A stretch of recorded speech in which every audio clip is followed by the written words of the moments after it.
வணக்கம், இது நிலா கிச்சன். இன்றைக்கி நாம் ஒரு இன்ட்ரெஸ்டிங்கான ரெசிபி தான் பார்க்க போகிறோம். இது இப்போ எப்படி பண்ணலாம் அப்படின்னு சொல்லிட்டு பார்க்கலாம். அதுக்கு முன்னாடி எல்லாருமே நம்ம சேனலை சப்ஸ்கிரைப் பண்ணிவிடுங்க, லைக் பண்ணுங்கள், ஷேர் பண்ணுங்கள், கமெண்ட் பண்ணுங்கள். வாங்க இப்போ வீடியோக்குள்ளால போகலாம். இது பைனாப்பிள் வச்சு நம்ம பண்ண போகிறோம். இது சாப்பிட்றதுக்கும் ரொம்ப நல்லாயிருக்கும், பார்க்குறதுக்கும் ரொம்ப நல்லாயிருக்கும், டேஸ்ட்டும் ரொம்ப நல்லாயிருக்கும். இப்போ இது எப்படி பண்ணலாம் அப்படின்னு சொல்லிட்டு பார்க்கலாம். பழம் நல்லா பழுத்த பழமாக இருந்ததுன்னா சுகர் ஆட் பண்ண வேண்டிய அவசியம் இல்லை. காயாட்டு இருந்ததுன்னா கொஞ்சம் புளிக்கும். அப்போ 1 டீஸ்பூன் அளவுக்கு சுகரை ஆட் பண்ணிவிட்டு இதேமாரி செய்யுங்க. நான் அன்றைக்கி இந்த பழம் நல்ல பழுத்த பழம், நல்ல ஸ்வீட்டாக இருக்குது, அதனால நான் சுகர் மட்டும் ஆட் பண்ணலை. நீங்கள் காயாக இருந்ததுன்னா சுகர் ஆட் பண்ணிவிடுங்க. ஃபஸ்ட்டு பைனாப்பிளை நல்லா கட் பண்ணி எடுத்துடலாம். நல்ல ஒரு பைனாப்பிள் எடுத்துடுங்க. இதை இப்போ கட் பண்ணிடலாம்.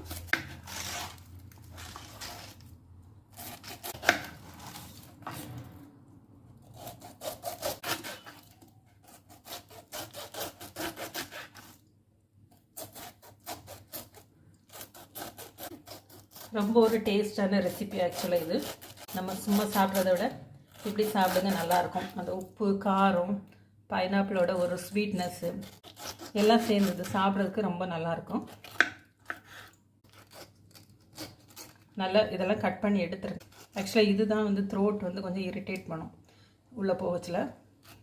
ரொம்ப ஒரு சிம்பிளான ஒரு ரெசிபி, நினச்ச மாத்திரத்தில் செய்யக்கூடிய ஒரு ரெசிபி. இது செஞ்சு வச்சிங்கன்னா அந்த வச்ச நிமிஷமே காலி ஆயிரும். அவ்வளோ ஒரு டேஸ்டான ஒரு ரெசிபி.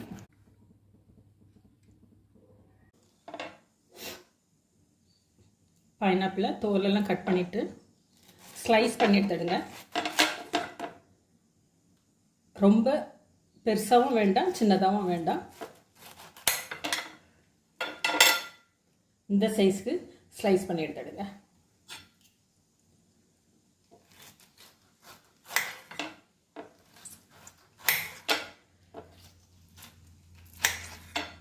பைனாப்பிள் இதே போல் ஸ்லைஸ் பண்ணி எடுத்துடுங்க. இப்போ இதுக்கு ஒரு மசாலா போடணும். 1/2 டீஸ்பூன் அளவுக்கு உப்பு, மஞ்சள் பொடி, ஒரு 1/4 டீஸ்பூன் அளவுக்கு மிளகாய் பொடி, 1/2 டீஸ்பூன் அளவுக்கு ஜீரகப்பொடி, 1/2 டீஸ்பூன் மிளகு. இதில் சில்லி பொடி கொஞ்சம் கம்மியாகவும் மிளகு கொஞ்சம் நல்லா போடுங்க, அப்போ நல்லாயிருக்கும். 2 ட்ராப் தண்ணி மட்டும் விட்டுடுங்க. கொஞ்சமாக ஆயில். இதை ஒரு பேஸ்டாட்டு மிக்ஸ் பண்ணி எடுத்துடலாம். இது நம்ம பைனாப்பிள் எல்லாத்துலேயும் பரட்டி எடுத்துக்கலாம்.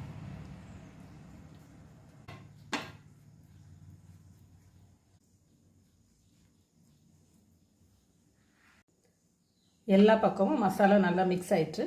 இப்போ ஸ்டவ் ஆன் பண்ணிக்கிடுவோம். ரெடி பண்ண மசாலா பைனாப்பிள் ஒரு 5 நிமிஷம் இல்லைன்ட்டு 10 நிமிஷம் அப்படி இருக்கட்டும். அதில் இருக்க நீர் வெளியில் வரும், இந்த உப்பெல்லாம் உள்ளால போகும். உப்பு, காரம் எல்லாமே உள்ளால. ஒரு கிரில் பேனில் பட்டர் போட்டுடுங்க.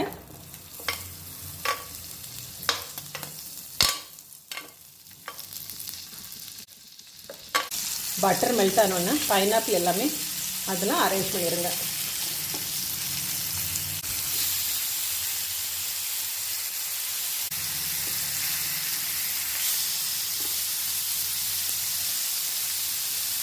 ஒரே ஒரு டிப்ஸ் மட்டும்தான்.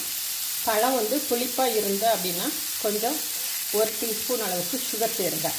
இந்த பழம் நல்ல ஸ்வீட்டாக இருக்குது, நல்ல பழுத்த பழம், அதனால நான் ஸ்வீட்டு சேர்க்கலை.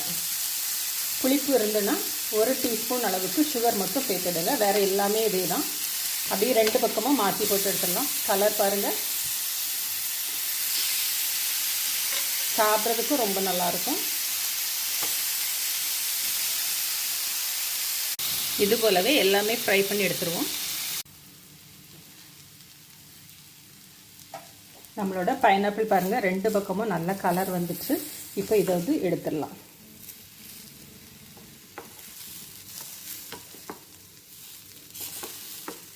இதே போல் நீங்களும் செஞ்சு பாருங்கள். நம்மளோட கிரில் பைனாப்பிள் ரொம்ப டேஸ்டியாக ரெடி ஆயிடுச்சு. இதே போல் நீங்களும் செஞ்சு பாருங்கள். செஞ்சு பார்த்துட்டு எப்படி இருக்குது அப்படின்னு சொல்லிட்டு ஃபீட்பேக் கொடுங்க. தேங்க்யூ.